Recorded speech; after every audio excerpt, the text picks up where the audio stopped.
Welcome back to the Angry Man Podcast with Jason and Greg. So great news that came out today, Jay. Jermell Charlo is back. Now, a lot of people may think that we don't feel that this is great news because we were so critical of him in his last performance. But he deserved the criticism that we gave him. That doesn't mean we don't really love Jermell Charlo and enjoy watching Jermell Charlo fight. Well, Jermell made it known today, Jay, that he is back. And, that means something.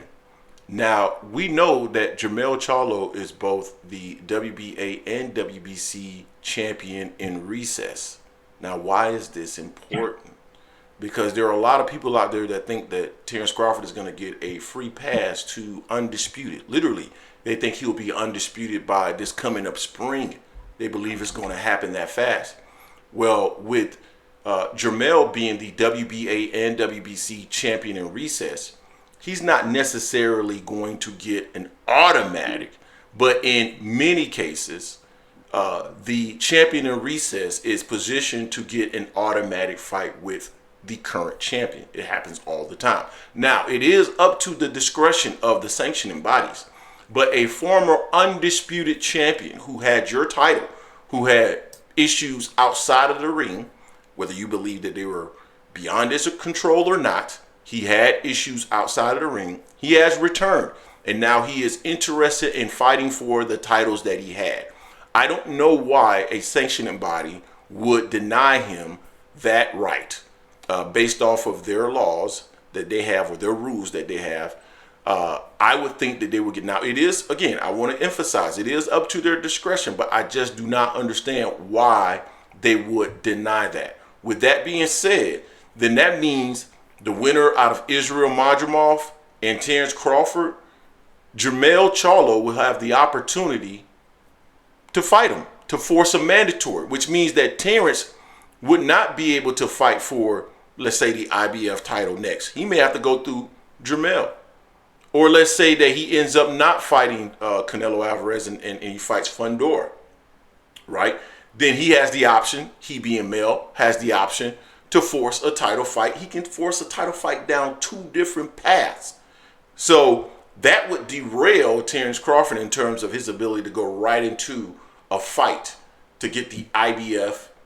And what would be he's fighting for the WBA. Yeah, so the IBF, right? So the WBA, if he took that path, would then halt him from getting the opportunity to fight Fundora, because they would put pressure. Or even if he were to fight Fundora, he would have to then turn around and fight Mel through one of those different sanctioning bodies, the WBC or the WBA, right? And so that IBF will get put off for a distance. So there is a bit of a roadblock there.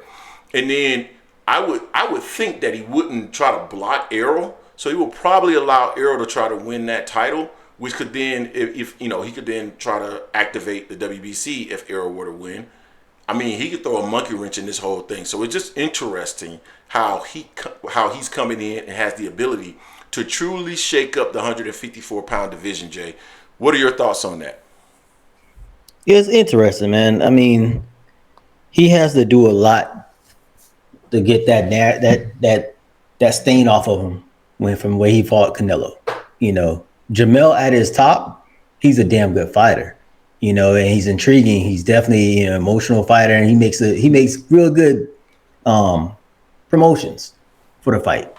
But his last fight wasn't good, so people are going to keep thinking about that, want to see what's his mindset like. So he comes out, he started talking that talk. People start getting like, okay, this is Jermell. He just went up 2 weight classes. He shouldn't have gone up there.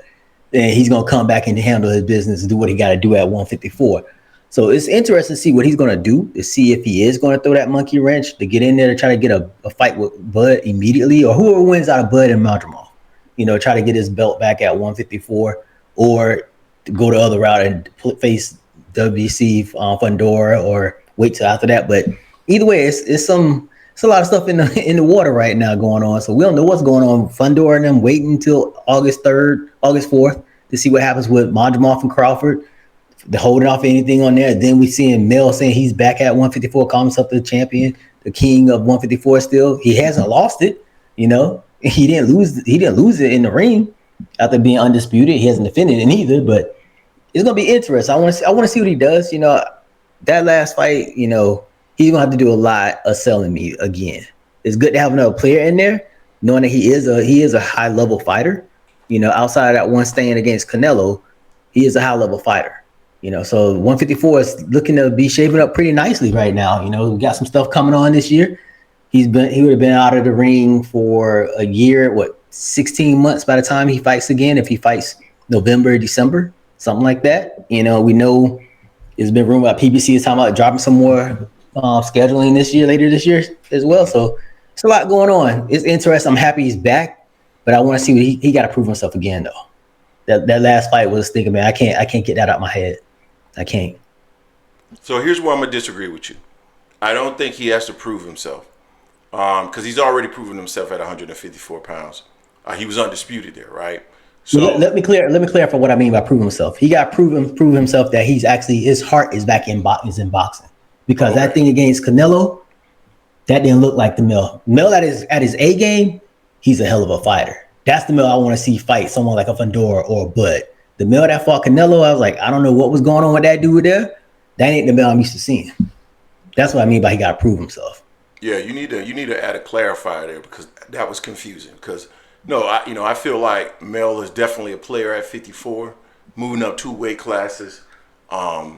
Clearly, he felt the power of Canelo Alvarez and did not want to allow Canelo to connect on him, and he didn't put on a good performance. So what he's going to have to do is win back some of his fans, and prove that he, to your point, is back in it for the love of the sport. He's really dedicated to actually winning those titles again. And not just back in it to make a big fight. So those are the things that you're gonna wonder about, right? But we'll see what ends up happening in that situation. But just to your point, the 154-pound division has become very complicated. It's complicated with Terence Crawford in it. It's complicated with the fact that I feel that the sanctioning bodies are being influenced by Turki Al-Sheikh. It's complicated with Errol Spence in it. It's complicated with what's going on with Sebastian Fandora currently.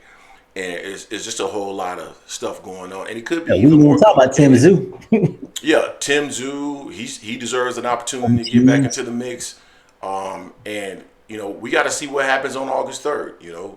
Israel Madrimov is a big underdog, and we'll see what he ends up doing. But at the end of the day, there's a lot of different things currently going on at 54, so it's quite interesting, and I can't wait to see how it all shakes out. You guys tell us what you think in the comment section. Don't forget to hate, like, comment, and subscribe. This is the Angry Man Podcast, AM Sports Media, and we are